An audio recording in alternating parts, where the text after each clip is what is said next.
C'est un cinéma vraiment itinérant, donc en fait on installe tout dans la salle de la Martelle, ici présent. Donc on installe en fait, c'est tous les 2 mois, pendant un week-end, le vendredi, samedi et dimanche généralement, où on vient avec notre projecteur, on installe les chaises et on projette un film. On est une équipe de bénévoles, que des femmes d'ailleurs, qui choisissent les films. Alors on s'invite chez les uns chez les autres, et puis autour d'un petit verre, on choisit les films en regardant les bandes annonces. Après c'est vraiment, nous on connaît maintenant, ça fait 10 ans, on connaît notre public, donc on sait les films qui pourraient leur plaire. Donc nous c'est beaucoup de films avec une histoire derrière, avec des beaux textes, et donc c'est comme ça qu'on choisit les films.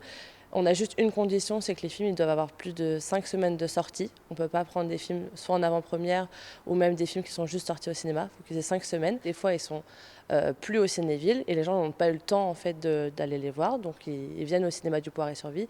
Surtout niveau proximité, nous on a beaucoup de personnes qui viennent à pied ou à vélo. Donc on n'a pas besoin de prendre la voiture pour aller jusqu'à La Roche-sur-Yon. Donc ils sont très contents d'être au Poiré-sur-Vie et on a surtout des prix attractifs car on est moins cher que des grands complexes cinématographiques. Et ensuite après on a Famille Rurale Vendée. On a un responsable du cinéma là-bas qui en fait on donne nos choix de films et après lui il voit avec les distributeurs pour avoir les films. Dès qu'on a monté le cinéma il y a 10 ans, rapidement, on s'est dit tiens, pourquoi pas monter un festival. C'était un pari un peu fou, mais on s'est dit on va y aller parce qu'on aime bien les challenges au cinéma.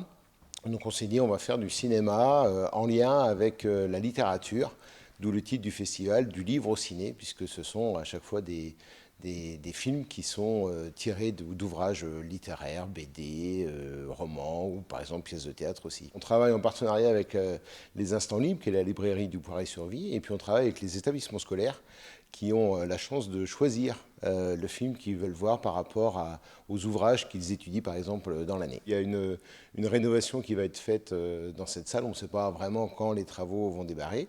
Donc si c'est juste après le festival, tant mieux. Si c'est pendant, on verra si on ne délocalise pas sur la commune le festival exceptionnellement en 2026.